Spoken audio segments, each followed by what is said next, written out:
আমি কথা বলবো পবিত্র কোরআনুল কারীমের ৬৭ নম্বর সূরা। সূরাটির নাম হলো মুলুক। বলেন কি নাম? মুলক মানে কি জানেন? সার্বভৌমত্ব, কর্তৃত্ব, রাজত্ব পাওয়ার ক্ষমতা কার হাতে? জোরে বলেন।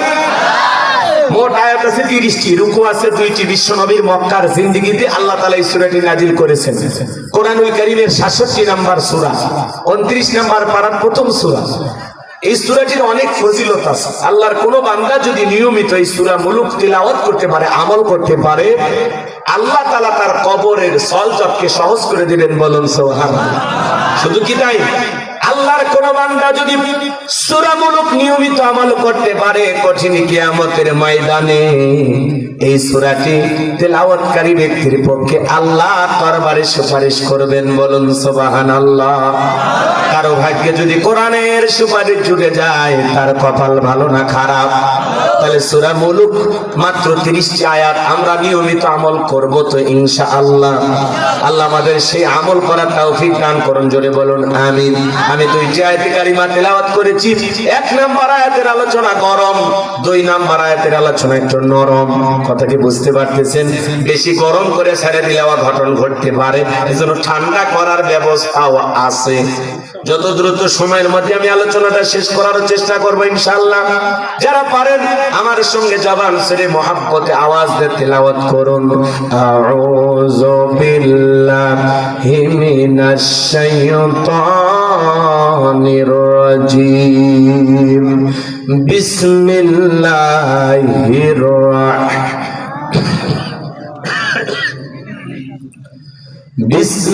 বিসমিল্লাহির রহমানির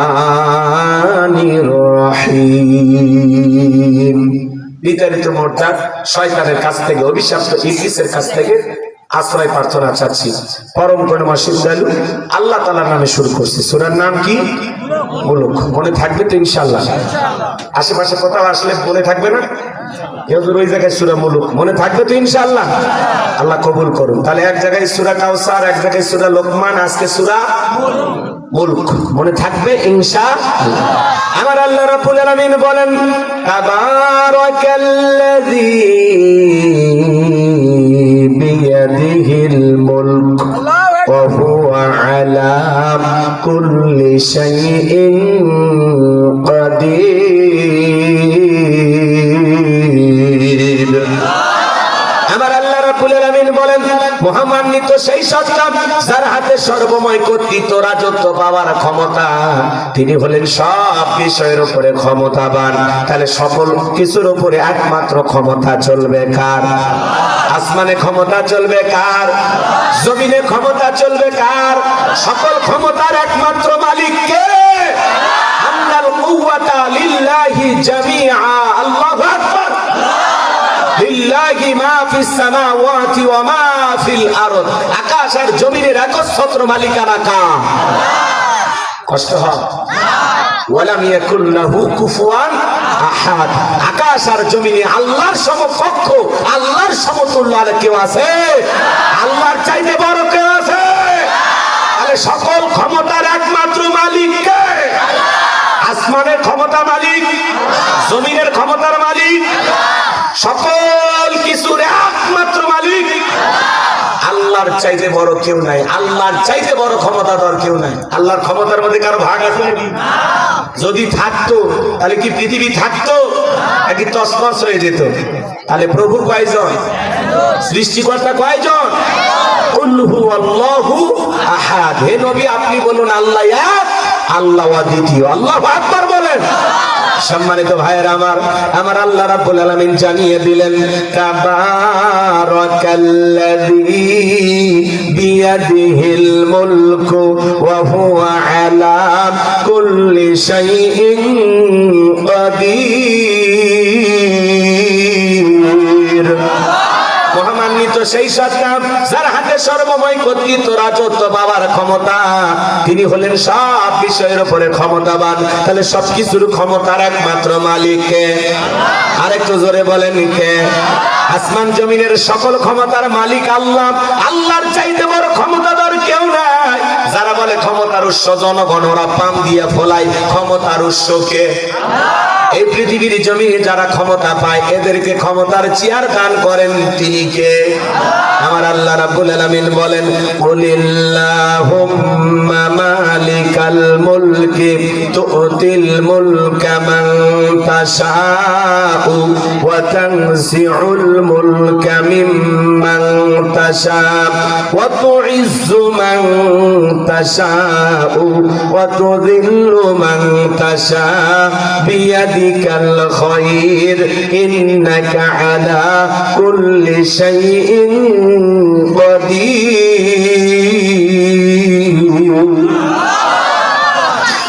আরেকটু জোরে বলেন,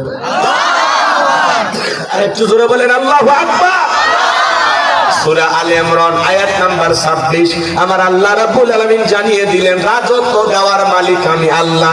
তাহলে ক্ষমতার চেয়ারে বসানোর মালিক কে? ক্ষমতার চেয়ার পাইলে লাভ দেওয়া যাবে না। ক্ষমতার দুইটা সম্মান দুইটা ভিন্ন জিনিস।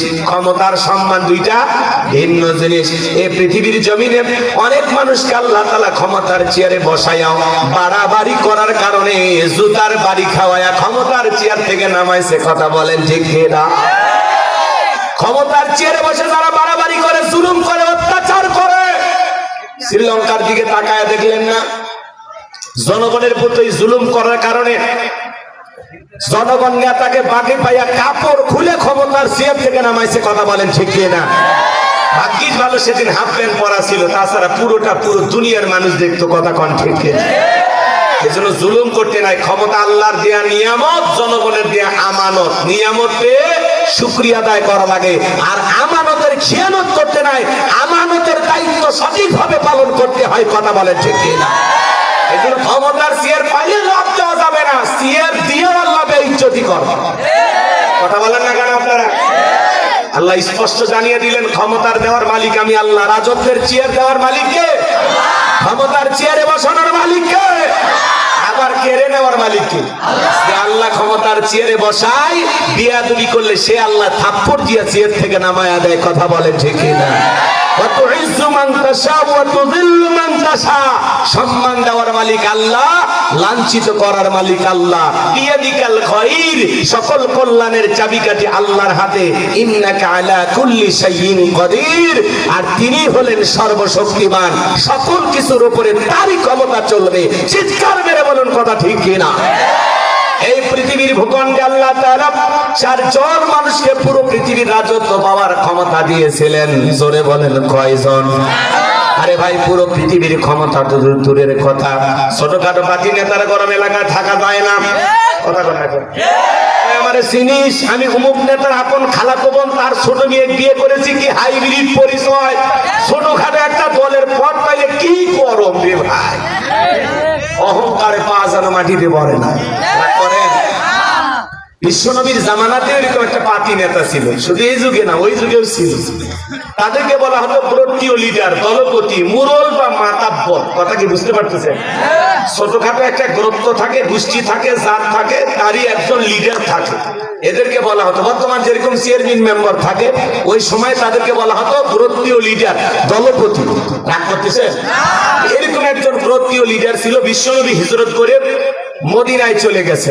মক্কার কাফিরদেরকে নিয়ে বিশ্বনবীর কোনো মাথা ব্যথা নেই, কিন্তু মক্কার কাফিরদের ঘুম হারাম।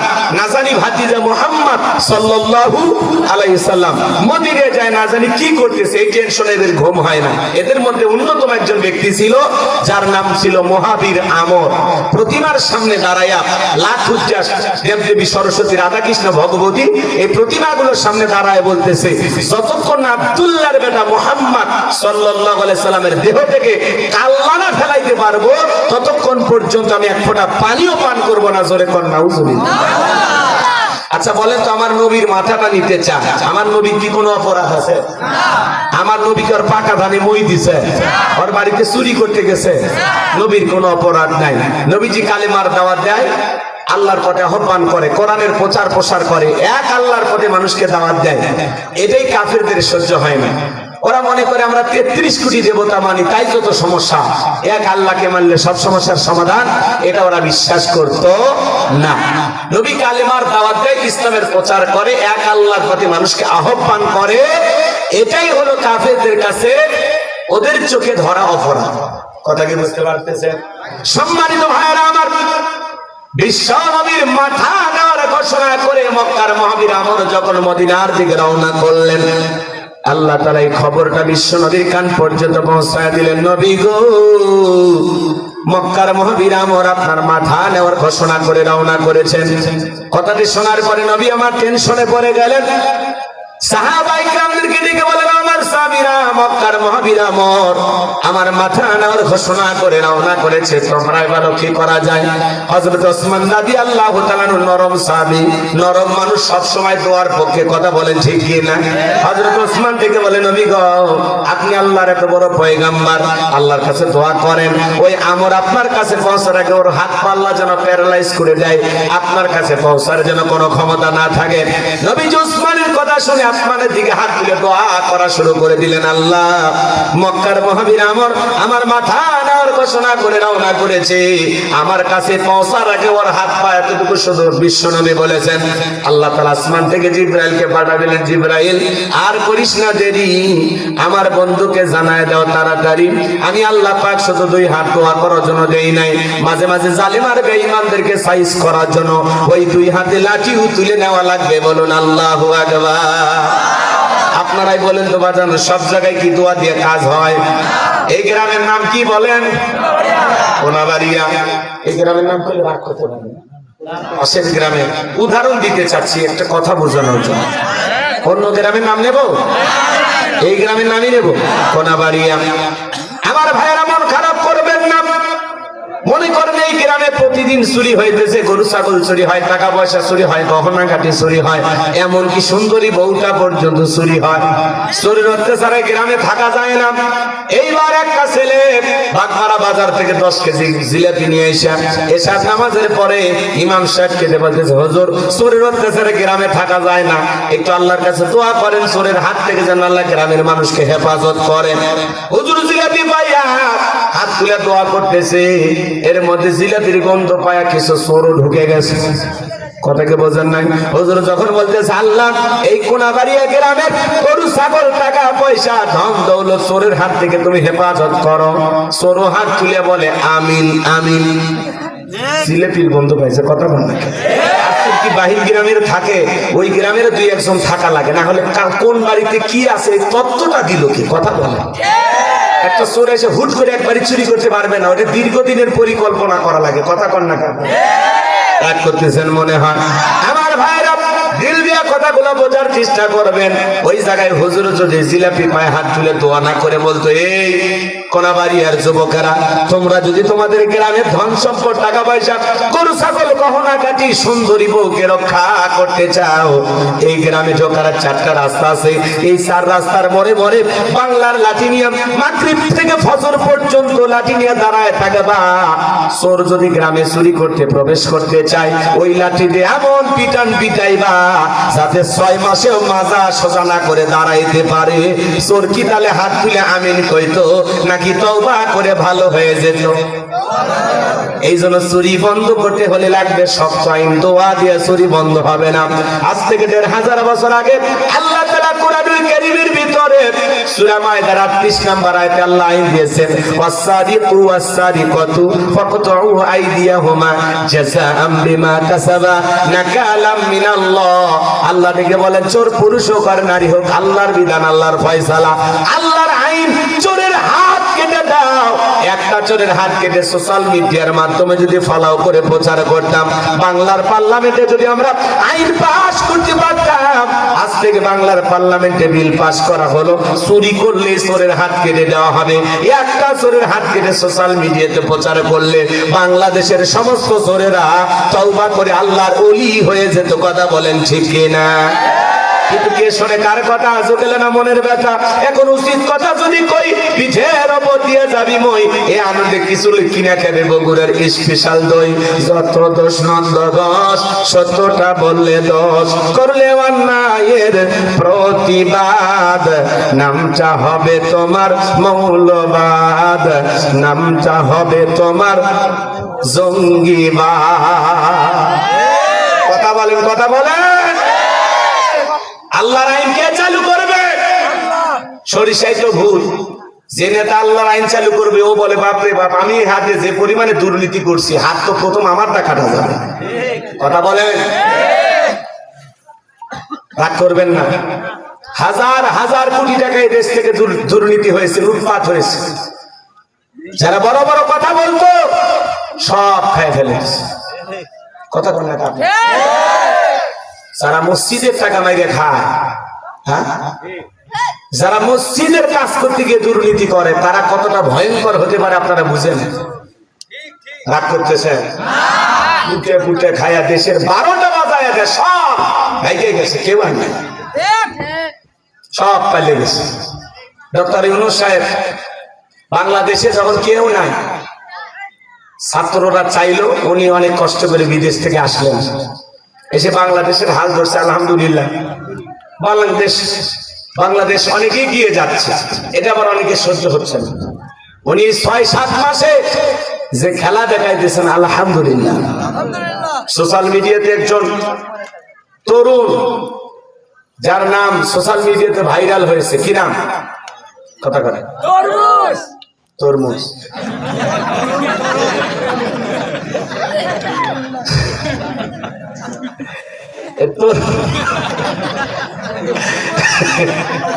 সোশ্যাল মিডিয়ায় ভাইরাল হয়েছে তরমুজ, না না, আশিক চৌধুরী, কিনা আশিক চৌধুরী, যিনি ডক্টর ইউনূসের ডাকে সাড়া দিয়ে বাদশাহী রাজকীয় জীবন ছেড়ে, যিনি একজন ব্যাংকার, বাংলাদেশের মানুষকে নতুন করে স্বপ্ন দেখানোর জন্য তিনি এসেছেন এবং তিনি বাংলাদেশের অর্থনৈতিক চাকাকে ঘুরিয়ে দিতে চান। দেশের মানুষকে সত্যি সত্যি উন্নত রাষ্ট্রের মতো, উন্নয়নশীল একটি দেশের মতো একটা জায়গায় বাংলাদেশকেও তারা নিয়ে যাওয়ার স্বপ্ন দেখতেছেন। আল্লাহু আকবার বলেন। এই তরুণ তার বক্তব্য দেখে, তার প্রতিভা দেখে, তার এগিয়ে যাওয়ার দিকগুলো দেখে সোশ্যাল মিডিয়া জুড়ে তার প্রশংসা, যে আশিক চৌধুরী যিনি বাংলাদেশে এসেছেন বাংলাদেশের মানুষের ভাগ্যের উন্নয়ন করার জন্য। কথা বলেন ঠিক কিনা? ডক্টর ইউনূস তিনি বলতেছেন আশিক চৌধুরী উনি ছোট খেলোয়াড় না, উনি হলেন বড় একজন খেলোয়াড়। কথা বলেন ঠিক কিনা? সম্মানিত ভাইরা আমার, এই সোনার মানুষগুলো বাংলাদেশে আসতেছেন, ডক্টর ইউনূস সাহেব যা করতেছেন, 84 বছর বয়সে, আলহামদুলিল্লাহ আমরা এতেই গর্বিত। যেই মানুষটা এই দেশের মানুষের, দরিদ্র মানুষের দুঃখ দুর্দশার কথা বলতে গিয়ে চোখের পানি ছেড়ে দিয়ে ফুপিয়ে ফুপিয়ে কান্না করেছেন, আজকের বক্তব্য। কথা বলেন, একজন শাসক, একজন নেতা কতটা দেশপ্রেম থাকলে, কতটা দেশ প্রেম থাকলে এইভাবে ফুপিয়ে ফুপিয়ে কান্না করতে পারে। আমরা দেখে ধন্য হয়েছি। স্যারকে আমরা ধন্যবাদ জানাই, প্রধান উপদেষ্টা ডক্টর ইউনূস স্যারকে আমরা ধন্যবাদ জানাই যে আপনার ভিতরে সত্যিকারের আমরা দেশ প্রেম দেখতে পেয়েছি। কথা বলেন ঠিক? উনি একটি বক্তব্য দিতে গিয়ে বলেছেন, এই দেশের মানুষ 4 কোটিরও বেশি মানুষ যাদের 100 টাকা দিয়ে পরিবার চলে। এই কথা বলতে গিয়ে তিনি কান্না করেছেন, ফুপিয়ে ফুপিয়ে কান্না করেছেন। সত্যিকারের একজন দেশপ্রেমিক, বর্তমান বিশ্বের অন্যতম একজন ব্যক্তি হলেন ডক্টর ইউনূস। কথা বলেন ঠিক কিনা? এই মানুষটাকে যারা সম্মান করতে পারে না, এদের চাইতে বড় কপাল পড়ার কেউ হতে পারে না। কথা বলেন ঠিক কিনা? সত্যিকারের মানুষ নাটক করে কান্না করে না। বিগত বছরে যারা ক্ষমতায় ছিল কান্না করতো স্বজন হারানোর ব্যথা, পরিবারের জন্য কান্না করতো, মেট্রো রেলের জন্য কান্না করতো, দেশের মানুষের জন্য তাদের চোখে পানি ছিল না। কথা বলেন ঠিক কিনা? এদেশের মানুষকে বিপদে ফেলে যারা পালিয়ে গেছে তাদের পুরোটা কান্না ছিল নির্বাচনের জন্য। তাদের আবেগ ভালোবাসা সবটুকু ছিল চেয়ারটাকে ধরে রাখার জন্য। আর ডক্টর ইউনূস সাহেব জাতির সামনে, লক্ষ লক্ষ জনতার সামনে চোখের পানি ফেলিয়ে কান্না করেছেন এদেশের গরিব মানুষের জন্য। স্যার বেঁচে থাক, আল্লাহ তার নেক হায়াত দান করুন, জোরে বলুন আমিন। ওনার হাতে আমরা নতুন বাংলাদেশের স্বপ্ন দেখবো ইনশাআল্লাহ। উনি বাংলাদেশকে এগিয়ে নিয়ে যাবেন, এটা আমাদের দৃঢ় বিশ্বাস। কথা বলে ঠিক কিনা? পৃথিবীর বড় বড় রাষ্ট্রগুলো এই মানুষটাকে অনেক সম্মান করে। বিদায় তাল বাহানা করবেন না। সজরানোর ব্যথা নির্বাচনের জন্য কান্নাকাটি করার দরকার নাই, সময় মতো নির্বাচন হবে। কথা বলেন ঠিক আছে? উনিও তো বড় বড় কথা বলতেন, এদেশের জন্য কি না করলাম, পরিবার জন্য কিচ্ছু করিনি, সব করছি দেশের মানুষের জন্য। এখন দেখা যায় সব বিদেশে নিয়ে গেছে, 11 লক্ষ কোটি টাকা দুর্নীতি করে বিদেশে পাচার করা হয়েছে। কথা বলেন ঠিক আছে? রাগ করেন? এদেশের মানুষকে বিপদে ফেলে পালিয়ে গেছে। আমরা আগামীতে সিদ্ধান্ত নেব, আর যাই হোক কোন নারীকে এই দেশের প্রধানমন্ত্রী বানাবো না, যেই দলেরই হোক পুরুষ হবে আমাদের প্রধানমন্ত্রী। কারা কারা স্যার হাত তুলে দেখা, হাত নামান। নারীদের দেখার দিন শেষ, আগামীতে পুরুষের বাংলাদেশ, পুরুষ হবে আমাদের নেতা। মেয়ে মানুষের রাগ বেশি, জেদ বেশি, অভিমান বেশি। দেখেন না, স্বামীর সাথে ঝগড়া লাগে, হাড়ি পেটিল ভেঙে ফেলে দেয়, স্বামী তুলে আছাড় মারে, রাগ করে সংসার তুইয়া বাপের বাড়ি চলে যায়, রাগ করে 20 কোটি মানুষ তুইয়া দেশ তুইয়া পালিয়ে গেছে। দেশের মানুষের কথা ভাবিনি, ভাবলে দেশেই থাকবো। কথা বল, আমি মরে যাবো, শহীদ হবো, জীবন দেবো, জেলে যাবো, আমি দেশ ছাড়বো না। কথা বল, ঈশ্বর চাচা ছাড়েনি এবং খালেদা জিয়া ছাড়েনি, আপনি কেন গেলেন? তার মানে ঈশ্বর চাচা দেশকে ভালোবাসত এবং খালেদা জিয়া দেশকে ভালোবাসত, আর আপনার ভালোবাসার অভাব ছিল। ভারতে যা খুঁজতেছেন নাকি, রাগ করতেছেন আপনারা, মন খারাপ করবেন, এলে মনের কষ্ট কষ্ট চলে গেছে। আবার মাঝে মাঝে কল রেকর্ড ফাঁস হয়, শুনে আরো খারাপ লাগে। উনি বলে আমি এখনো প্রধানমন্ত্রী আছি। আপনি প্রধানমন্ত্রী যদি থাকেন তো ভারতে কি করে? নিজের দেশে আসেন, ইউনুস সারক ধাক্কা মেরে ফেলে দিয়ে আপনি চেয়ারে বসেন, দেখি তো বাপের বেটি আসেন। আর আমাদের দয়া মায়া বেশি। আপনার আসতে মন চাচ্ছে যখন, ঠিক আছে মেয়ে মানুষ, কতদিন বাইরে থাকবে, আপনি আসেন। এই দেশ আপনার বাবার, এই দেশ আপনার স্বামীর, আপনি আসেন। কথা বলেন না কেন? বুবু আইবা, তুমি আইবা গো, সেই দিন আইসা বুবু ক্ষমতা পাইবা না। বুবু আইবা, তুমি আইবা গো, সেই দিন আইসা বুবু ক্ষমতা পাইবা না। খোঁজ নাই বুবু কাদের কাকার, অবস্থা খারাপ করবে যে বাবার, খাও না গেলা কোন সামনে আসে না। নেতা কর্মী সব জেলের ভিতর, আমি আসি ডরের ওপর, কখন জানি আসে গ্রেপ্তারি পরোয়ানা। বুবু আইবা, তুমি আইবা গো, সেই দিন আইসা বুবু চেয়ার পাইবা না। ক্ষমতার চেয়ার থেকে নামা সহজ, কিছু ওই চেয়ারে ওঠা কঠিন। কথা বলেন ঠিক কি না? সম্মানিত ভাইরা আমার, সত্যিকারী দেশপ্রেমিক নেতা দরকার, যারা জনগণের জন্য কাজ করবে, দেশকে ভালোবাসবে। ডক্টর ইউনূস সাহেবের চোখের পানি পুরো দেশের মানুষকে কাঁদিয়েছেন। আহারে, একটা মানুষ কতটা দেশপ্রেম থাকলে এভাবে ফুপিয়ে ফুপিয়ে কান্না করতে পারে? স্যার, আপনার জন্য অনেক অনেক শুভকামনা। আল্লাহ ডক্টর ইউনূস সাহেবের হায়াতে তৈয়বা সিয়াতে কুল্লিয়া দান করুন, জোরে বলুন আমিন। আমার ভাইয়েরা, আমি গুনাহগার যে কথা বলতে চাচ্ছিলাম, দিল দিয়ে কথাগুলো বোঝেন, কথা ভুলে গেলে চলবে না। এই পৃথিবীর জমিনে যদি শান্তি প্রতিষ্ঠিত করতে চান, লন্ডন আমেরিকার আইন দিয়ে চুরি দুর্নীতি টেন্ডারবাজি চাঁদাবাজি বন্ধ হবে না। এই সমাজে যদি আল্লাহর আইন চালু না করতে পারেন, কঠিন কালেও চুরি বন্ধ হবে না। আল্লাহর আইন দিয়ে চোরের বিচার হবে যখন, জিনাকারী নারী পুরুষের বিচার হবে যখন, আল্লাহর বিধান দিয়া সমাজ রাষ্ট্র পরিচালনা হবে যেই দিন, এই জমিনে শান্তি প্রতিষ্ঠিত হবে সেই দিন। এই জমিনে আল্লাহর আইন চালু হোক। কারা কারা আছেন একটু দুই হাত তুলে দেখান, লিল্লাহে তাকবীর। আল্লাহ এই জমিনকে কোরআন আর ইসলামের জন্য কবুল করুন, জোরে বলুন আমিন। আলালাহুল খলকু ওয়াল আম, সৃষ্টি যার, আইন চলবে সে আল্লাহর। চুপচাপ থাকবে, আশেপাশে কথা বলে আমার লাইফটা আমি ভুলে যাই। না কোনো বিষয় ভয় লাগছে, খারাপ লাগছে, চলবে চলবে, ওয়াদ চলবে, কিছু ওয়াদা ঠিক রাখেন। চাচা বাজান না, চাচি মিস কল দিয়েছেন, বুঝাচ্ছেন কেন?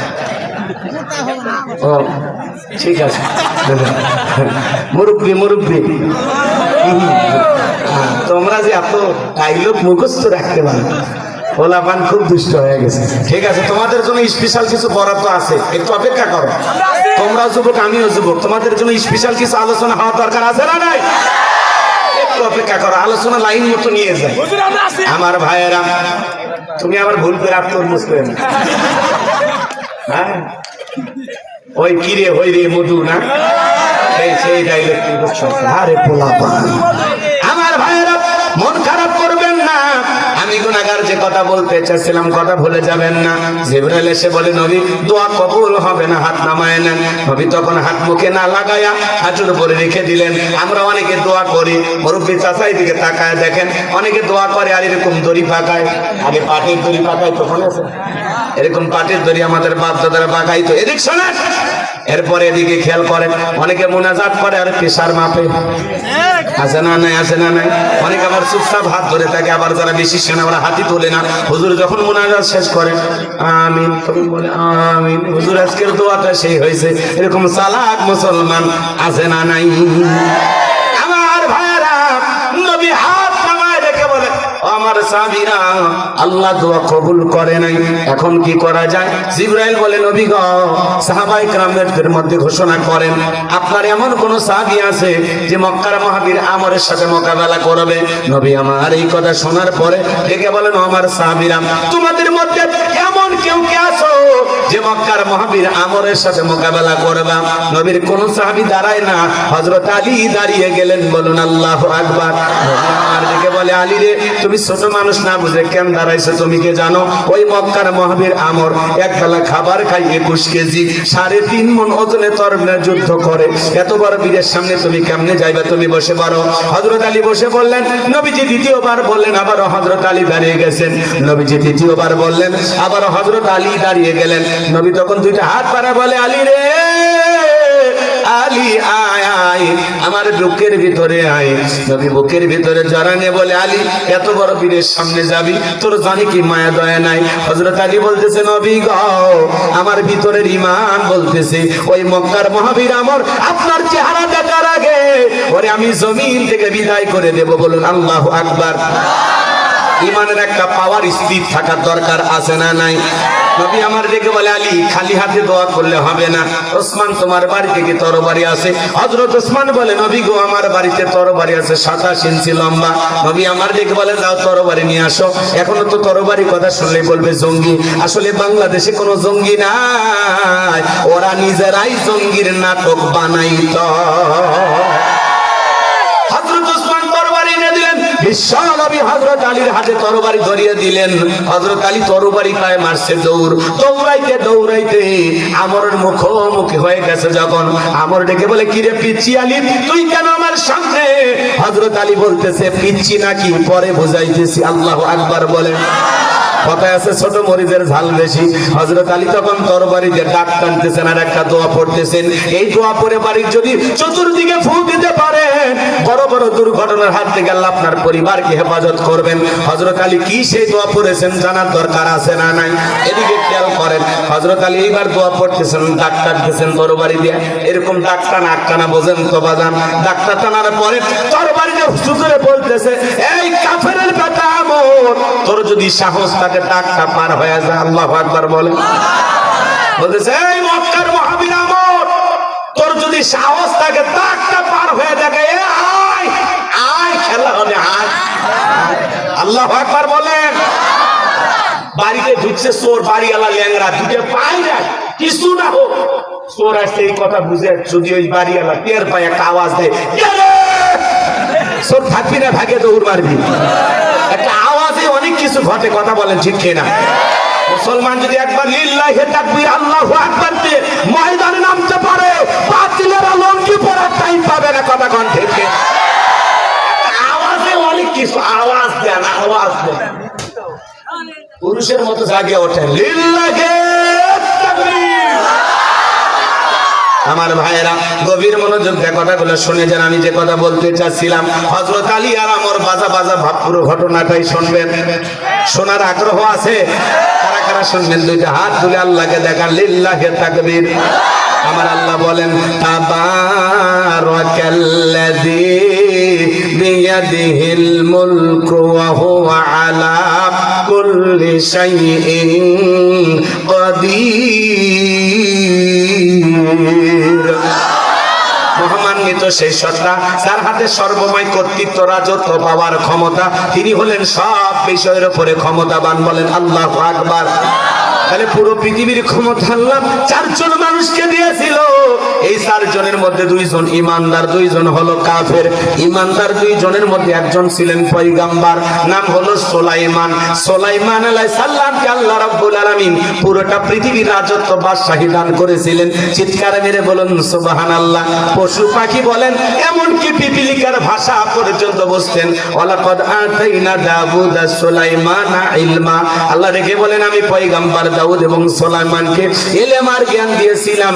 এমন ইলম আর জ্ঞান দিয়েছিলেন, পশু প্রাণী যারা আছে, এমনকি আসমান দিয়ে পাখিটা উড়ে যায়, ওই পাখি কি বলে, সমুদ্রে মাছ কি বলে, জঙ্গলের পশু প্রাণীগুলো কি বোঝে বলে, এমনকি পিপিলিকা বলেন, অন্য যত প্রাণী আছে কে কি বলে, আল্লাহর নবী সুলাইমান সব কিছু বুঝতে পারতেন। বলুন সুবহানাল্লাহ।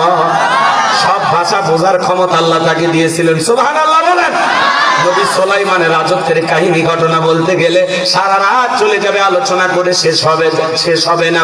নবী সুলাইমানকে আল্লাহ একটা তক্তের সিংহাসন দিয়েছিলেন। বাতাসকে অর্ডার করা মাত্রই যেখানে ইচ্ছা বাতাস ওরাইয়া সেই জায়গায় পৌঁছায়া দিতেন। চিৎকার মেরে বলুন সুবহানাল্লাহ। এখন জাহাজ গাড়ি হাওয়ায় চলে, ওগো কলে হেরি বিধান। একদিন বিনা কলে হাওয়ায় চলতো নবী সুলাইমান, মোরা সেই মুসলমান। এখন জাহাজ গাড়ি হাওয়ায় চলে, ওগো কলেরই বিধান। একদিন বিনা কলে হাওয়ায় চলতো নবী সুলাইমান, মোরা সেই মুসলমান। জোরে বলুন মারহাবা। সুলাইমানকে দিলেন আল্লাহ তক্তে তাকাব্বরি। আইয়ুব আলাইহিস সালামকে আল্লাহ দান করেছিলেন রহিমা সুন্দরী। জোরে কোন মারহাবা। নবী সুলাইমানের বিশাল রাজত্ব, বিশাল ঘটনা, সবকিছু বলতে গেলে সারা রাতেও শেষ হবে না।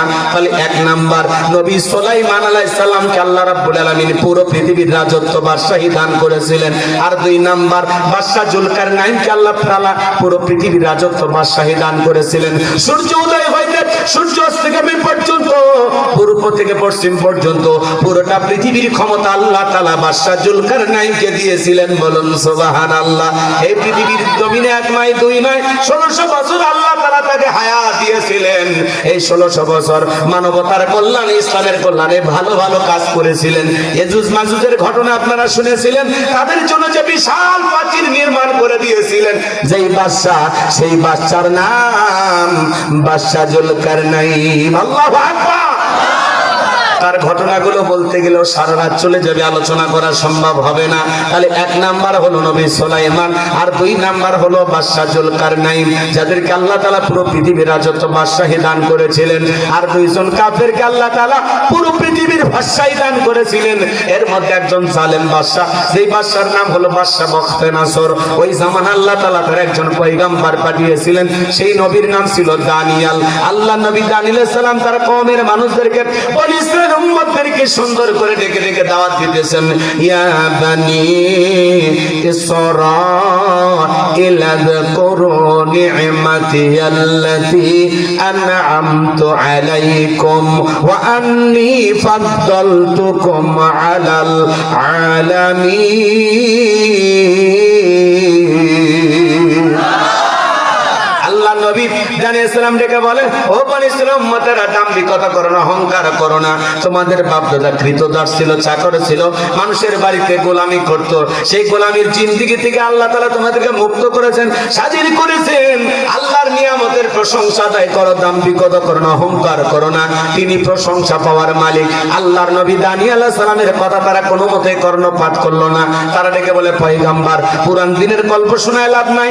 বাপ দাদা কি করেছিল ওইটা আমরা জানতেও চাই না, বুঝতেও চাই না। আমরা ভালো আছি, কোনো কিছুর অভাব নাই। আল্লাহ নবী দানিয়াল ডেকে বলে, শোনো ও আমার উম্মতেরা, কওমের লোকেরা, ও বনি ইসরাঈল উম্মতেরা, এখনো শোনো, এখনো সময় আছে। গাছের পূজা করো না, মাছের পূজা করো না, চন্দ্রের পূজা করো না, সূর্যের পূজা করো না, এক আল্লাহর ইবাদত করো। কোন মতে যখন তারা দাওয়াত গ্রহণ করলো না, বলে উম্মতরা ছিল চালাক প্রকৃতির উম্মত। শুধু তাই নয়, তারা ছিল একটু ঠেটা টাইপের, কথাকে বোঝেন। কোন মতে যখন দাওয়াত গ্রহণ করলো না, সকালে দাওয়াত দেয়, বিকেলে দাওয়াত দেয়, লম্বা ইতিহাস, লম্বা ঘটনা। সংক্ষিপ্ত করে আপনাদের উদ্দেশ্যে একটু বলে যায়, আমাকে একটা মূল টার্গেট, একটা জায়গা আছে, সেই জায়গায় পৌঁছাইতে হবে।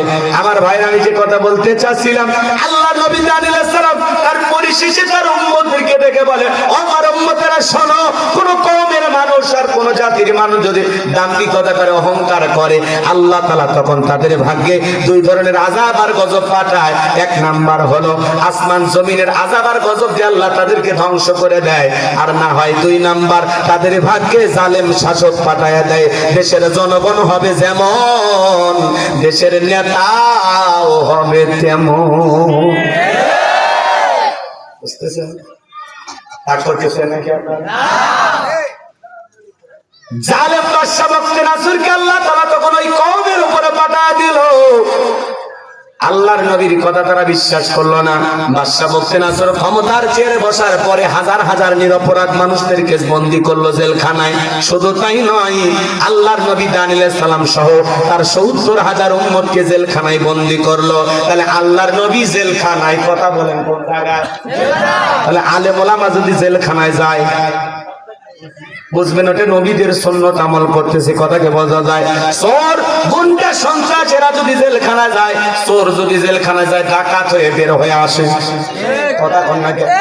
মুরগি চুরি করে জেলখানায় ঢুকছে, ডাকাতের সাথে ধাক্কা খাইছে, বলে এই বেটা কি চুরি করছিস? কয় মুরগি, আমি ডাকাত। ডাকাতের সব দাঁড়ায়। এই যুগে কি আর মুরগি চুরি চলে? আয় কিভাবে ডাকাতি করা লাগবে আমি কৌশলটা শিখে দেই। লেখা আছে, রাখিব নিরাপদ, দেখাবো আলোর পথ। আসলে জেলখানার মাঝে মাঝে কর্মকাণ্ড দেখে যা বোঝা যায়, জেলখানার ভিতরে একটা আলাদা দুনিয়া আছে। কথা বলেন কেন? টাকা দিলে ওই জায়গায় বাদশাহের মতো থাকা যায়। টাকা দিলে এমন কিছু নাই যা পাওয়া যায় না। ভালো তরকারি বলেন আর নেশা দ্রব্য বলেন, আছে না? রাগ করেন নাকি আপনি? এবার জানবো, আমার মন খারাপ করবেন না। আল্লাহর নবী জেলখানায়, আজকে যারা নাইবে রাসূল ওলামায়ে কেরাম জেলখানায় যায়, তাদের সম্মান কমছে না বাড়ছে? আমাদের প্রিয় ভাই মুফতি আমির হামজা জেলখানায় যাওয়ার কারণে সম্মান কমেছে না আল্লাহ সম্মান বাড়িয়ে দিয়েছে? আল্লামা মামুনুল হক জেলখানায় যাওয়ার কারণে সম্মান কমেছে না বেড়েছে? কথা বল না কেন? রাগ করতেছেন আপনার? রাগ করেন, বিরক্ত হবেন না। এদেশের ওলামায়ে কেরাম দেরকে মানুষ কলিজা দিয়ে মহব্বত করে। ডক্টর মিজানুর রহমান আজারি ভাই ঘোষণা করেছেন, মাজলুম মুসলমানদের পক্ষে সকল দেশের মানুষদেরকে আহ্বান করেছেন ঢাকায় যাওয়ার জন্য। শুক্রবারে কি হবে? মিছিল হবে, সমাবেশ হবে। ডক্টর মিজানুর রহমান আজারি ভাই ডাক দিয়েছেন, তিনি সশরীরে উপস্থিত থাকবেন ইনশাআল্লাহ। শুধু কি তাই, শাইখুল হাদিস আল্লামা মামুনুল হক, শাইখ আহমদুল্লাহ, এদেশের বরণ্য দ্বীনের দায়ী মুফাসসিররা উপস্থিত হবেন ইনশাআল্লাহ। কথা বলেন না কেন? আল্লামা খালিদ সাইফুল আইয়ুবী, আব্দুল হাই মোহাম্মদ সাইফুল্লাহ ভাই সহ অসংখ্য ওলামায়ে কেরাম উপস্থিত হবেন ইনশাআল্লাহ। ছাত্র সমন্বয়ক যারা আছে, হাসনাত আব্দুল্লাহ, সার্জিস আলম, সাংবাদিক, আমার দেশ পত্রিকার কি নাম, মাহমুদুর রহমান, উনি থাকবেন। দেশ বিদেশের অনেক মানুষ উপস্থিত হবেন ইনশাআল্লাহ। কি কথা বলেন আপনারা? ইচ্ছাতীত অসহায় মাজলুম মুসলমানদের পাশে দাঁড়ানোর জন্য আগামী 12 তারিখ 12 এপ্রিল সৌরদী উদ্যানে একটা সমাবেশ হবে। ইতিহাস সাক্ষী থাকবে, ইতিহাসের পাতায় এই দিনটা লিখে রাখতে পারবেন। কত লক্ষ মানুষ হবে আমরা ধারণা করতে পারতেছি, 30 থেকে 40 লক্ষ মানুষ উপস্থিত হবে ইনশাআল্লাহ। এই মিছিলের শুরু থেকে শেষ পর্যন্ত ক্যামেরা দিয়ে আপনি ধরতে পারবেন না, এত লোক হবে, এত গণসমাবেশ হবে ইনশাআল্লাহ। কারণ এদেশের মানুষ ফিলিস্তিনি মুসলমানদেরকে কলিজাতে মহাব্বত করে, কথা বলেন ঠিক কিনা? কারণ দেশটা আলাদা হতে পারে, কিন্তু জাতি হিসেবে আমরা মুসলমান, আমাদের পরিচয় একটাই, আমরা আখিরি নবীর আখির উম্মত। যেই দেশেই থাকি না কেন আমরা মুসলমান। ওখানে শিশু মারা যাচ্ছে মনে হয় আমার সন্তান মারা যাচ্ছে, কথা বলে ঠিক কিনা? মুসলিম ভাই রক্ত ঝরতেছে না মনে হয় আমার কলিজা থেকে আমার রক্ত ঝরতেছে। এই জন্য এই গণহত্যা বন্ধ করার দরকার আছে না? না, পুরো পৃথিবীর মুসলমানদেরকে জেগে উঠতে হবে। এই ইহুদিদেরকে আর সুযোগ দেওয়া যাবে না।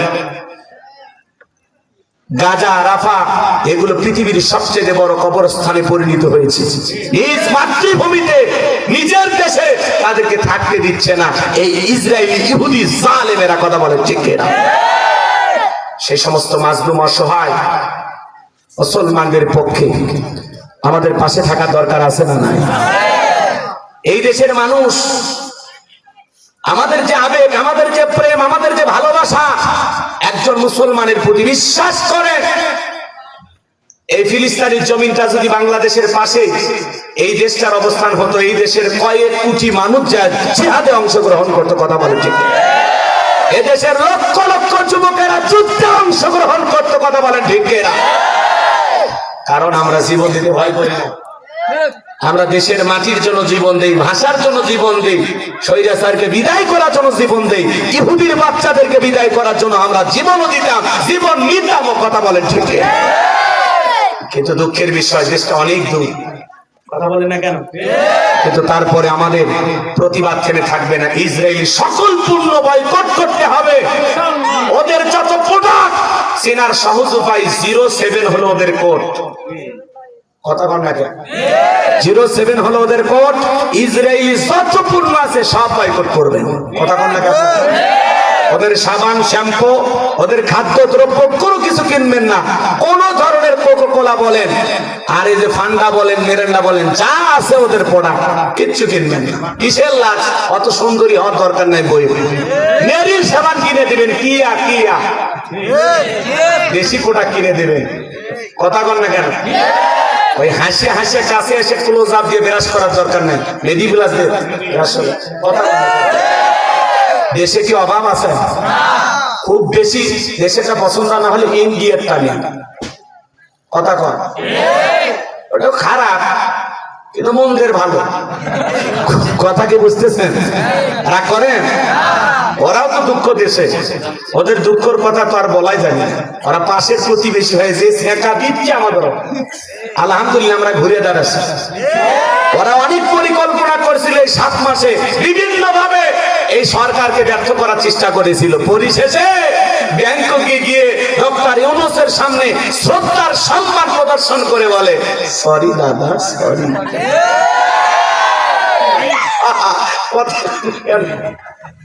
ডক্টর ইউনূস সাহেব কি জিনিস! চীনে যায় লাল গালিজা শুভেচ্ছা, ব্যাংককে যায় ফুলের মালা দিয়ে গ্রহণ কর। নরেন্দ্র মোদীর সাথে বৈঠক হবে, সব দাঁড়ায় গেছে, মোদী সহ সব দাঁড়িয়ে গেছে। ইউনূস বাঘ আছে, বাঘ ঢুকছে।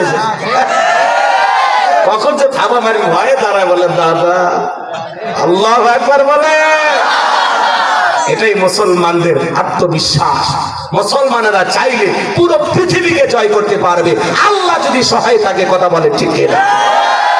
তাহলে ইনশাআল্লাহ ডক্টর মিজানুর রহমান আজারি ভাই সহ এই 12 এপ্রিল ঢাকায় যে মিছিল হবে, পুরো পৃথিবী দেখবে বাংলাদেশ একটা নতুন ইতিহাসের সৃষ্টি হবে ইনশাআল্লাহ, ইনশাআল্লাহ, ইনশাআল্লাহ। আমরা দলে দলে যোগদান করব ইনশাআল্লাহ, ইনশাআল্লাহ। আল্লাহ কবুল করে, জোরে বলুন আমিন। কিন্তু এই সমাবেশে মিছিলকে কেন্দ্র করে কোন সুবিধাবাদ চিন্তাবাদ যেন প্রবেশ না করতে পারে। কোন জুতা চোর কোন ব্যবসা প্রতিষ্ঠানে হামলা করবে এরকম দুষ্কৃতিকারী কোন ব্যক্তি যেন ওই সুরত ধারণ করে প্রবেশ না করতে পারে, এই ব্যাপারে আমাদের সতর্ক থাকতে হবে। আমরা জিনিস বয়কট করতে বলেছি, কারো দোকানে হামলা করতে বলি। বেটা সাবধান হয়ে যায়, মসজিদের জুতা চুরি আর বাটার শোরুমে যায় ওই দোকান ভাঙচুর করে ওখান থেকে চুরি করা, এই দুই চোর একই কথা। কথা আছে চোরে না শুনে ধর্মের কাহিনী। খবরদার কারো প্রতি জুলুম করবেন না। ব্যবসা প্রতিষ্ঠানে হামলা করতে গেছেন, জীবনে ওই দোকানে যান না। দেখেন ওই জুতের প্রত্যেকদিন যখন দেখছি দোকান খুলে বিক্রি হচ্ছে না ওর তখন বুঝতে পারবে যে না বাংলাদেশের মানুষ বা তাকে ইসরায়েলি পণ্যদেরকে বয়কট করছে, কিনবে না। অতএব বলে ও নিজের ডাস্টবিনে ফেলে দিয়ে নতুন মাল তুলবে, কথা কম।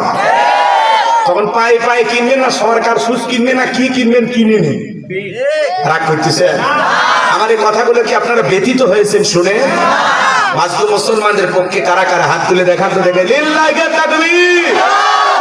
আল্লাহ পুরো পৃথিবীর মুসলিম উম্মাহকে হেফাজত করুন, জোরে বলুন আমিন। আল্লাহ তার আপন কুদরতি হাত দিয়ে ফিলিস্তিনি মুসলমানদেরকে হেফাজত করুন, জোরে বলুন আমিন। আল্লাহ তোমার সাহায্য চাই, আল্লাহর সাহায্য আসলেই আমাদের বিজয়, কেউ ঠেকাতে পারবে না ইনশাআল্লাহ। সম্মানিত ভাইরা আমার,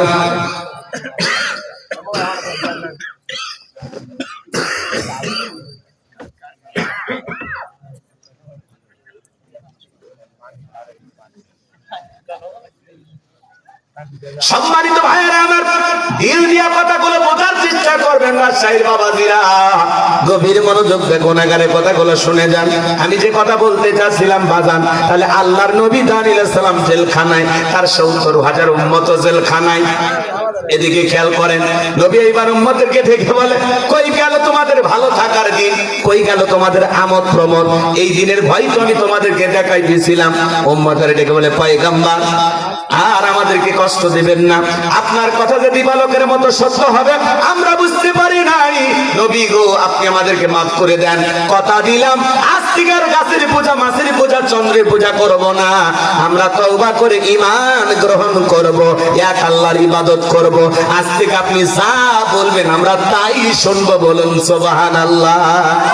আল্লাহ নবী দানিয়েল দেখে বলে, শোনো, তাহলে আজকে রাত 12টার পরে আমি যখন আল্লাহ বলে ডাক দেব, আমার সঙ্গে তোমরা সবাই ঘুম থেকে জাগ্রত হয়ে আল্লাহ বলে ডাক দিবা। পয়গম্বরের কথা শোনার পরে রাত্রি 12টার পরে আল্লাহর নবী দানিয়েল আলাইহিস সালাম যখন আল্লাহ বলে ডাক দিয়েছেন, সবাই একটু জোরে মহব্বতে ভালোবেসে ডাক দেন আল্লাহ। আর একটু জোরে বলেন আল্লাহ। একটু প্রেম আবেগ ভালোবাসা নিয়ে বলেন আল্লাহ। আল্লাহু আকবার।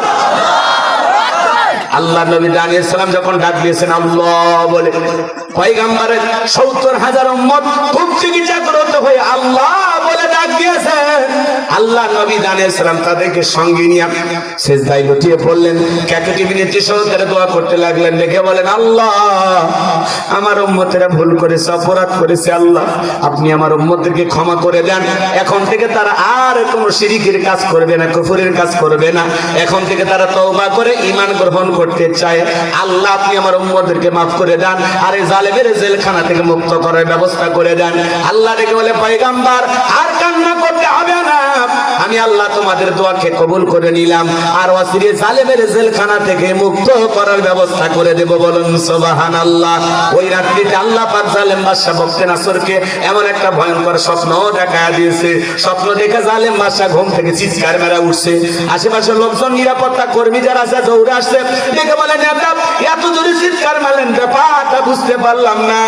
দেখে বলে, আমার চেহারার দিকে তাকায় দেখো, আমি কতটা আতঙ্কে আছি, কতটা ভয় আছি জানো? আমি একটা স্বপ্ন দেখেছি, ভয়ঙ্কর স্বপ্ন। এই স্বপ্নের ব্যাখ্যা না জানা পর্যন্ত আমি আর ঘুমাইতে পারবো না। এই রাজ্যের যত স্বপ্নের তাবির কারো কাছে স্বপ্নের ব্যাখ্যা বলতে পারে, সবাইকে আমার দরবারে ডাক দাও। পরের দিন সকালবেলা সমস্ত লোকজনদেরকে একত্রিত করা হলো। জালেম বাদশা বখতিয়ানসর যখন স্বপ্নের কথা বলতে যাবে, ওই সময় আল্লাহ রাব্বুল আলামিন তখন বাদশা বখতিয়ানসরের মাথার মেমরি থেকে সমস্ত স্বপ্নের কথাগুলো নিয়ে যায় আল্লাহর নবী দানিয়েল আলাইহিস সালামের মাথার মেমরিতে সেভ করে দিলেন, বলুন সুবহানাল্লাহ। এই যুবক, একটা মোবাইলে যা আছে শেয়ারের মাধ্যমে আর একটা মোবাইলে পার করা সম্ভব কিনা? এ জোরে বলো বাবা, সম্ভব কিনা? তাহলে বাদশার মাথার মেমরিতে যত স্বপ্নের কথা ছিল সব নিয়ে যা আল্লাহ তাআলা নবীর মাথার ভিতরে সেভ করে দিলেন। এইবার জালেম বাদশা যখন বলবেন, গতকাল রাতে স্বপ্নে কি যেন দেখলাম আর বলতে পারে না, কি যেন দেখলাম আর বলতে পারে না, স্বপ্নের কথা ভুলিয়ে দিলেন তিনি কে?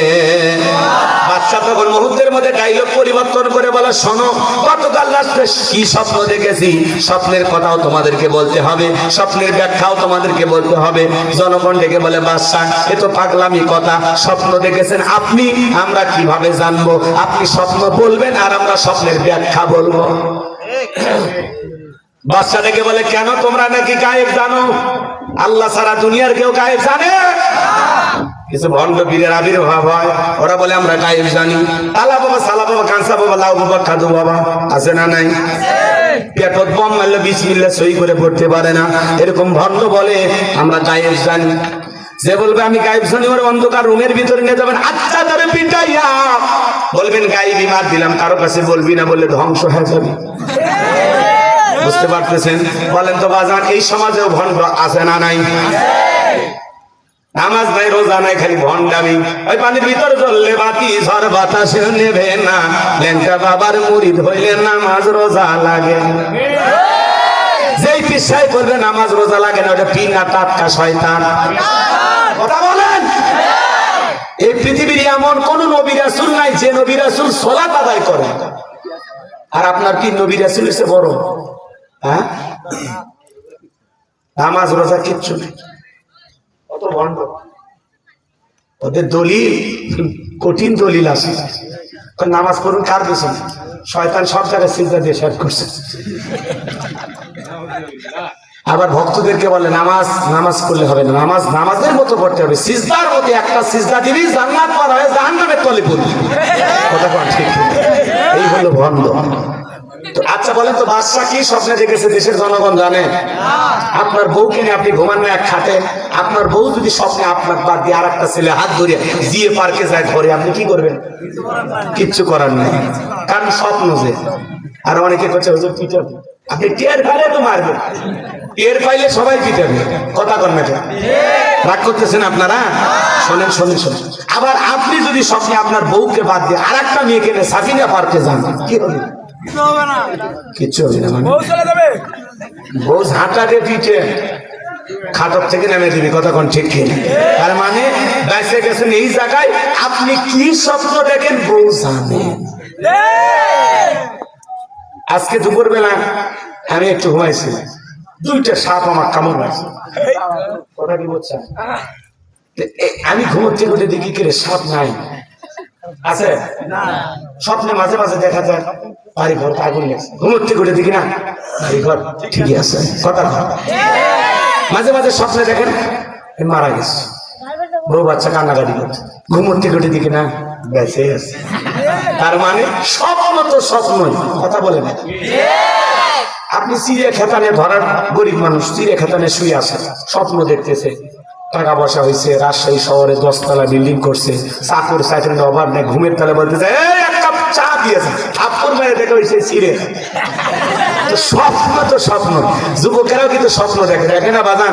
এই 2 মিনিটে যুবকদেরকে একটু হালকা সাইজ করে রাগ করবেন, চাচা রাগ করবেন, ওদের একটা হক আছে না?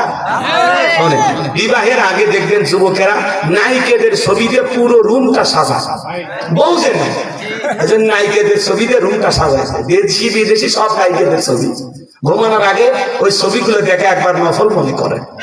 কথা কয় থাকে, ওই ছবিগুলো তাকায় দিকে আর বলে ইস নায়িকার মতো যে একটা বউ পাইতাম, জীবনটা ধন্য হয়ে যেত। ঘুমের ঘরে দেখবে নায়িকা আর বুকের ওপর। কথা কোন ঠিক না? এরকম স্বপ্ন যুবকেরা দেখে। রাগ করতেছেন আপনারা? স্বপ্ন তো স্বপ্ন। এখনকার যুবকেরা অ্যাডভান্স, জীবনে কোনোদিন মা বাবাকে একটা ডাব কিনে খাওয়ায় না, কিন্তু বান্ধবীকে বলে তোমার চেহারাটা নষ্ট হচ্ছে, একটা ডাব নিয়ে এসে খাও। মেয়ে পাইপ দিয়ে ডাব খাইতেছে, ছেলে আবার বলতেছে তুমি কিছু না মনে করলে আমি একটু তোমার মুখে পাইপ লাগাই খাবো। এরকম পোলাপান আছে না? 14ই ফেব্রুয়ারিতে গোলাপ ফুল নিয়ে ঘরে, ফকির ভিক্ষা চাইলে 5 টাকা দেয় না, আর ওই গোলাপ ফুল 500 টাকা দিয়ে কিনে ঘরে। এরকম পাগল যুবক আছে না নাই? বর্তমান সমাজ যুবকদেরকে নষ্ট করছে যে জিনিস 1 নাম্বার হাতিয়ে, তার নাম হলো এই মোবাইল। কথা বলে না কেন? এই মোবাইলের ওজন কম, কিন্তু মোবাইলের মাধ্যমে পাপের ওজনটা অনেক বেশি। কথা বলে না কেন? যুব সমাজের চরিত্র নষ্ট করে দিয়েছে এই মোবাইল। সারা রাত ঘরে দরজা জানালা লাগায় একা একা মোবাইলে উল্টাপাল্টা ভিডিও দেখে। আছে না নাই? ও দেশে মোবাইল আইছে, চিঠি বন্ধ হইয়াছে, দিওয়ানা বানাইছে, পোলা মাইয়ার মনের কথা ভাসে বাতাসে। ও দেখো পোলা পানের মন বাদা ফেসবুকে এখন, মোবাইলে চ্যাটিং কইরা কাটায় সারাক্ষণ। এই মোবাইল পাইয়া দেখো মদনের মাইয়া কি কাণ্ড ঘটাইছে, স্বামী সন্তান রাইখা নাকি পলাইয়া গেছে, স্বামী সংসার রাইখা নাকি পলাইয়া গেছে। দুই বাচ্চার মা, চার বাচ্চার মা পরকীয়া প্রেম করে আরেকটা ছেলের হাত ধরে পালিয়ে যায়, এরকম মহিলা আছে না? না, যে নারী স্বামী রেখে সন্তান রেখে আরেকটা পর পুরুষের হাত ধরে পালিয়ে যায়, ওটা নারী না, ওটা নারী জাতির কলঙ্ক, ওটা বিশ্বাসঘাতক ডাইনি। কেমনে পারলা মা, ও বোন, তুমি কেমনে পারলা স্বামী রেখে সন্তান রেখে আরেকটা পর পুরুষের হাত ধরতে? কেমনে পারো, কেমনে পারো? এই কথা বল। ও মা, তোমাদের পেট থেকে তো নবী রাসূলের জন্ম হয়েছে, আলেম ওলামাদের জন্ম হয়েছে, তোমাদের না সম্মান মর্যাদা অনেক উঁচুতে মা। ও মা, তোর পায়ের নিচে না জান্নাত মা, তোর চরিত্রে এমন হলো কেন? এই কথা মানে আজকে নারী নিজেকে সস্তা বানায় ফেলছে। কথা বল নাকি আপনার? সব দোষ কি নারী দিলে হবে? আমাদের কিছুই দোষ নাই। হ্যাঁ, এই ছেলে, তোমাকে বলছি, তোমার স্ত্রীর সাথে যদি কেউ পরকীয়া প্রেম করে মাইনে নিবা? তোমার মা বোনের সাথে কেউ পরকীয়া প্রেম করলে মাইনে নিবা? তাহলে যেই মেয়েটার স্বামী আছে, সন্তান আছে, ওই নারীর দিকে কেমনে নজর যাবে? কত স্বামী পরিত্যক্তা নারী আছে, বিয়ে করো, আল্লাহ খুশি হবে। বিধবা অসহায় আছে, বিয়ে করো। কত গরিব পরিবারে মেয়েটা যুবতী হয়েছে, বিয়ে দিতে পারে না, যাও বিয়ে করো, আল্লাহ খুশি হবে। নারীকে সম্মান দাও, মর্যাদা দাও। কথা বলেন ঠিক না? আর আজকে যুবকেরা পাগল হয়ে গেছে সব। আল্লাহ যুব সমাজকে হেদায়েত দান করুন। আর নারীরা নিজেকে সস্তা বানাইছে টিকটক ভিডিও করিয়া। কথা কর না কেন? ও দেশে টিকটক আসিয়া সব গেল বাসিয়া, সিসিক সোরা নায়ক হইছে আইডি খুলিয়া। নারী তার অঙ্গ প্রত্যঙ্গ টিকটক ভিডিও করে আর দেখা। কথা বল না কেন? যার পর টিকটক ভিডিও করে তার তো বইয়ে পায়ে, আর বইয়ের পায়ে পানি ঢেলে ওই পানি যুবকের খাওয়া উচিত, কারণ তার বউ সেলিব্রিটি হয়ে গেছে, টিকটক আর স্টার হয়ে গেছে। কথা কর, টিকটক করে এরা বলে সেলিব্রিটি। কথা বল না কেন? টিকটক চেনেন চাচা? হলে তো বুঝবেন না। টিকটক ভিডিও বানায়, নুডলস রান্না করে মহিলা, তারপরে বলতেছে হ্যালো বন্ধুরা দেখেন কিভাবে নুডলস রান্না করতে হয়। প্রথমে সয়াবিনের তেল, এরপরে তেজপাতা, তারপরে আমার গালতে একটা থাপ্পড়। স্বামী ঘুমের মধ্যে আছে, সুন্দর করে চুল নাড়াইতেছে আর বলতেছে স্বামী আমার স্বপ্ন, স্বামী আমার সাধনা, স্বামী আমার জান্নাত, স্বামী আমার সব, স্বামী আমার আশা পূরণ করে, স্বামী আমার গহনা কিনে দেয়। কি স্বামীর প্রশংসা! টিকটক ভিডিও করা শেষ, লাত্তি মেরে পায়, যা কন্টেন্ট তৈরি হয়ে গেছে। কথা কন না, এগুলো খালি ফেসবুকের বউ হচ্ছে, ফেসবুকের বউ। কথা কন না, যার বইয়ের ছবি ফেসবুকে ছাড়া আছে, কি বলেন কবুল হজের সব পাইছেন না? বলেন, যারা বইয়ের ছবি ফেসবুকে ছাড়ে এর সাথে পাগল কেউ আছে? বউ কি পাবলিসিটি করার জিনিসটা পার্সোনাল জিনিস, একা দেখার জিনিস, জায়গা রাখার জিনিস, আলগা করে দেখালে হবে না। যারা বউকে বেপরদায় মানুষকে দেখায়, এদের রুচির যে সমস্যা, আর রুচি ঠিক না। আমার জিনিস আমি অন্য মানুষকে দেখতে দেবো কেন? আর আমার বউ যদি আমার কথা না শোনে, টিকটক করে, উল্টা পাল্টা ভিডিও করে, পর্দা পুশিদা করে না, ওয়াজ নসিহত করা হলো, বুঝানো হলো, কথা শোনে না, ওর ভাত হবি। তোর মতো বউ কৃষক রাখ মজা তো টিকটক করে খাজা। হ্যাঁ, বিয়ের অনুষ্ঠানে বউ আবার সাজে গুজে পানের দোকান দিয়ে বসে আছে। কথা কর না কেন? আবার গোসল করে, ওরে বাবা, ওইলে এই এলাকা তো হয়। যাদের বিবাহের দিনে এই ছেলেদেরকে গোসল করায় দেয় না ভাই? যেই ছেলেকে বিবাহের দিনে অন্য মহিলারা আছে গীত গান করে গোসল করে দেয়, ওই ছেলের গোসল করার শক্তি নেই, ও তো প্রতিবন্ধী, এত বিয়ে করায়। আর আমি তো চিন্তা করি যে পৌষ মাস, মাঘ মাস, ওই সময় শীতের দিনে গোসল করায় দেয় মহিলারা। কথাকে বোঝেন না? আমি বিয়ে করি, আমার ভাবিরা বলতেছে হুজুর আমাদের এলাকায় তো অন্য মানুষ গোসল করে দেয়, তুমি হুজুর মানুষ কি গোসল করে তোমার দেওয়া লাগবে কি কয় দে, এরা বলে গোসল করে দিবে। কোন দুঃখে, আমার কি হাত পা নাই? কথা কর না। আর মেয়ে মানুষ যদি শরীর থাকে, মাথা ঠিক থাকে, হ্যাঁ, তাহলে পুরুষ যদি হয়ে থাকো, তোমার দেহে অন্য নারী কেন হাত দেবে? কথা কর।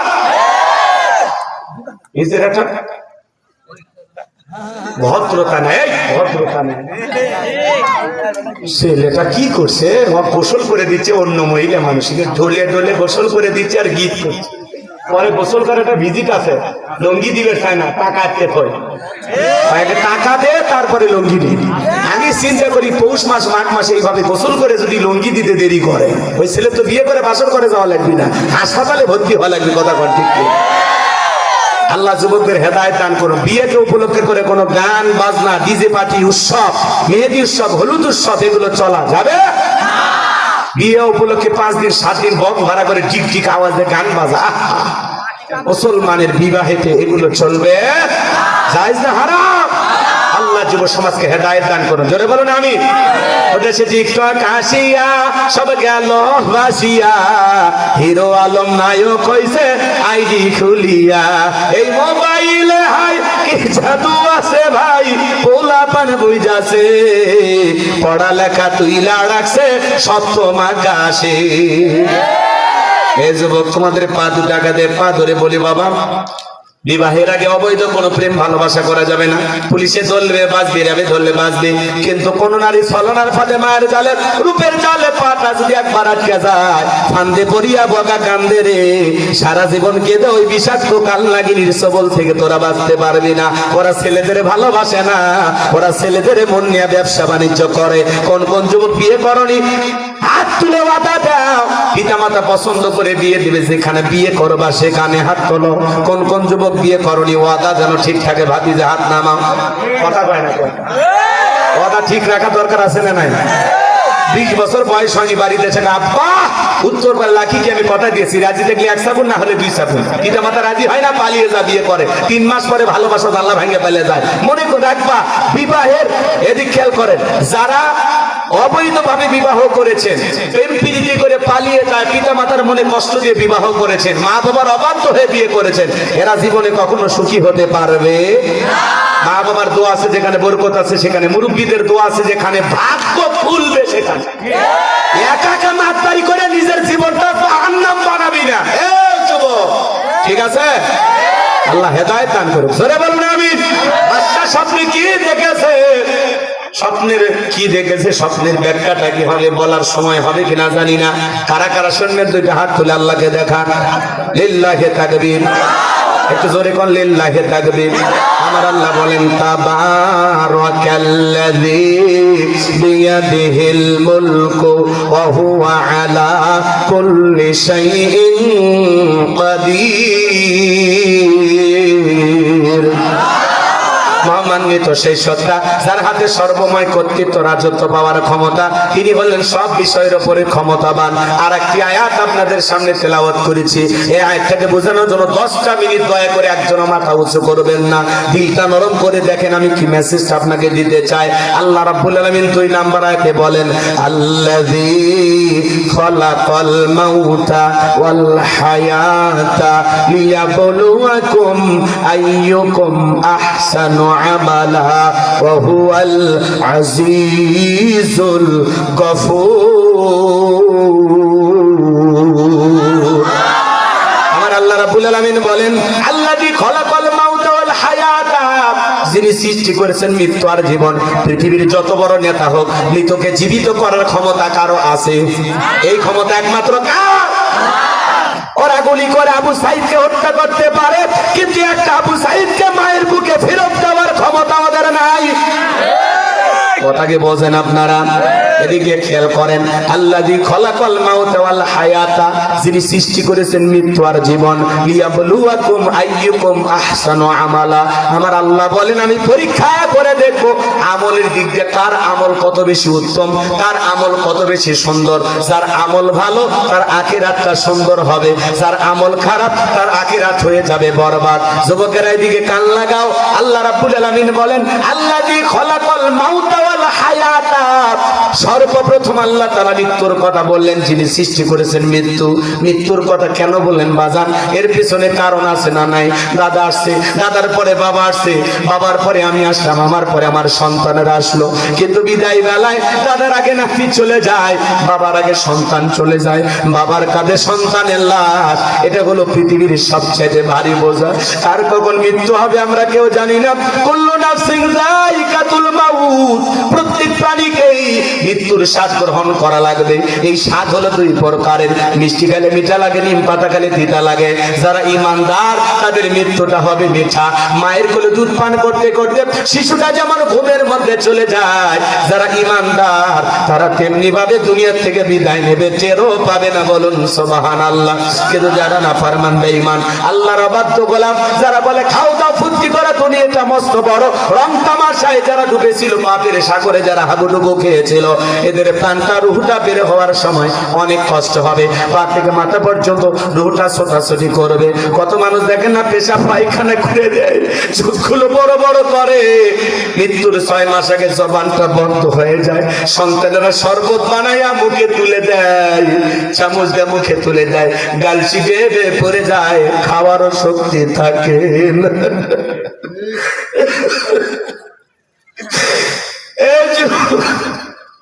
কার কখন মৃত্যু হবে আমরা কেউ জানি না। দুনিয়াতে একটা মানুষ আসবে 9 মাস 10 মাস আগে খবর পাওয়া যায়, একটা মানুষ বিদায় নেবে 9 সেকেন্ড আগে টের পাওয়া যায় না। চোখের একটা পলক ফেলাইলাম, আর একটা পলক ফেলাইতে পারবো কি জানি না। একদিকে নাকি দুগার মৃত্যুর যুবক, কার কখন মৃত্যু হবে জানি না। আজকের মাহফিল জীবনের শেষ মাহফিল হতে পারে। ফজরের পরে আমার মাইক, আমার এলাকায় আমাদের মাইকে ঘোষণা হতে পারে অমুক ব্যক্তি আর বেঁচে নাই। কার কখন মৃত্যু হবে আমরা কেউ জানি না। বেঁচে আছি এটাই হলো অস্বাভাবিক, মৃত্যু হবে এটাই স্বাভাবিক, এটা চিরন্তন সত্য কথা। সকল ধর্মের মানুষ বিশ্বাস করে, হিন্দু বৌদ্ধ খ্রিস্টান সবাই বিশ্বাস করে মৃত্যু আছে, জীবন আছে। যার একদিন মৃত্যুর স্বাদ গ্রহণ করতে হবে, তার মৃত্যু থেকে পালানো যাবে না। আল্লাহ রাব্বুল আলামিন বলেন আইনামা তাকুনু ইদরিকুমুল মাউতু ওয়ালাউ কুনতুম ফি বুরুজিন মুশাইয়াদা। সূরা নিসার ৭৮ নম্বর আয়াত। আল্লাহ রাব্বুল আলামিন জানিয়ে দিলেন, যেখানে দেখো, যে অবস্থায় দেখো, মৃত্যু তোমাদেরকে ধরবেই। মৃত্যু থেকে পালানোর কোন রাস্তা খোলা নাই। যুবক রে, দুনিয়া থাকার জায়গা না, সবাইকে বিদায় নিয়ে চলে যেতে হবে। আল্লাহর নবী ইদ্রিস আলাইহিস সালামকে জিজ্ঞাসা করা হলো, ও আল্লাহর নবী ইদ্রিস, আপনার কাছে মৃত্যুর যন্ত্রণা কেমন মনে হয়েছে?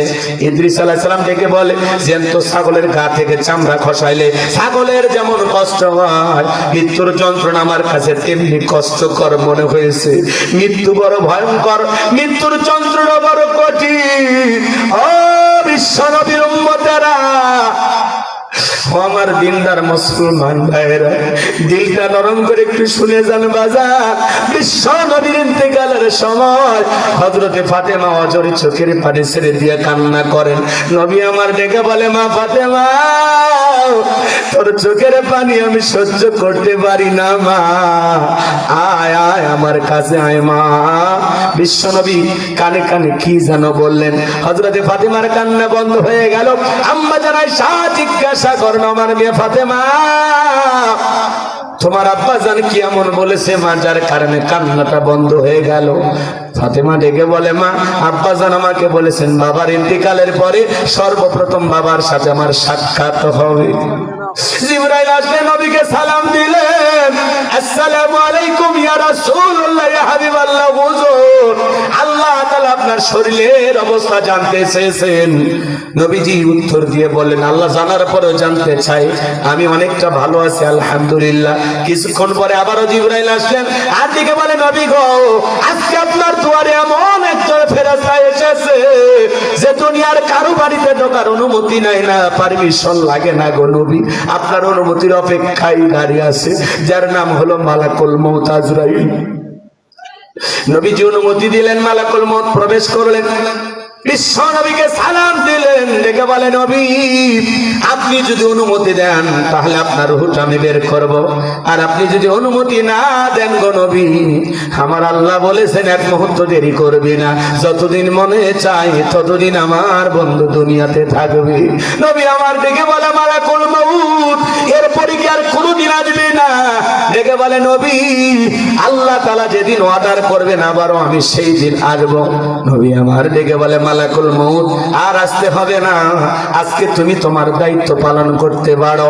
নবী যখন অনুমতি দিলেন, মালাকুল মউত যখন বিশ্ব নবীর রূহটা বের করার জন্য বুকের উপরে হাত রেখে দিয়েছে, নবী আমার চোখের পানি ছেড়ে দিয়া কাঁদেন আর ডেকে বলে মালাকুল মউত রে, আজরাইল রে, সহ্য করতে পারি না, তাড়াতাড়ি আমার বুকের উপর থেকে হাতটা সরাইয়া দেন। নবী আমার চোখের পানি ছেড়ে দেখা দেয়ার দেখে বলে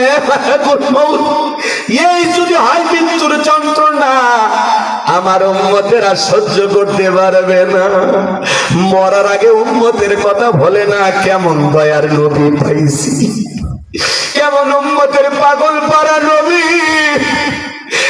নবী আমার দিকে বলে মালাকুল মউত আমার উম্মতেরা সহ্য করতে পারবে না রে। আজরাইল ডেকে বলে নবী বিশ্বাস করেন আমার আল্লাহ বারবার বলেছেন হে মালাকুল মউত আজকে এমন একজন মানুষের কাছে যাবি, খবরদার খবরদার বেয়াদবি যেন না হয়, আমি আল্লাহ তারে বড় বেশি ভালোবাসি। বিশ্বাস করেন গো নবী, দুনিয়ার সব চাইতে কম কষ্ট দিয়া আপনার রূহটা আমি বের করার চেষ্টা করতেছি। নবী আমার ডেকে বলে মালাকুল মউত এই যদি ভাই দুনিয়ার সব চাইতে কম কষ্ট আমার উম্মতেরা সহ্য করতে পারবে না, আমারে কথা দে। আজরাইল ডেকে বলে নবী কথা দিলাম, যারা আপনার উম্মতের মধ্যে যারা আপনার আদর্শ মোতাবেক চলবে, আল্লাহর বিধান মোতাবেক চলবে, যারা মুমিন মুত্তাকি হবে, কথা দিলাম গো নবী তাদের রূহটা বের করার সময় আমি ইহসান করব। চিৎকার মেরে বলুন সুবহানাল্লাহ। দ্বিতীয়বার যখন নবীজির রূহটা বের করার জন্য মালাকুল মউত হাত রেখে দিয়েছেন, নবী আবারও কাঁদে আর ডেকে বলে মালাকুল মউত সহ্য হয় না রে, আমি সহ্য করতে পারি না যন্ত্রণা, তাড়াতাড়ি হাত সরায় দাও। নবী আমার দেখে বলে মালাকুল মউত আমার বুকের উপরে যখন হাতটা রেখে দাও আমার কাছে মনে হয় উহুদ পাহাড় আমার বুকের উপরে চেপে ধরা হয়েছে। নবীর কাছে মৃত্যুর যন্ত্রণা যদি এমন মনে হয়, আপনার আমার মৃত্যুর যন্ত্রণা কত ভয়ঙ্কর হতে পারে। তৃতীয়বার যখন হাতটা রেখে দিলেন, নবীজির রূহটা যখন বের হয়ে যাবে, কয়েকটি কথা বলেন উম্মতের উদ্দেশ্যে, নবীজির রূহটা বের হয়ে যাবে, ওই সময় উম্মতদেরকে লক্ষ্য করে নবী আমার জানিয়ে দিলেন ও আমার উম্মতেরা আসসালাত আসসালাত আসসালাত, নামাজ নামাজ নামাজ সাইরো না।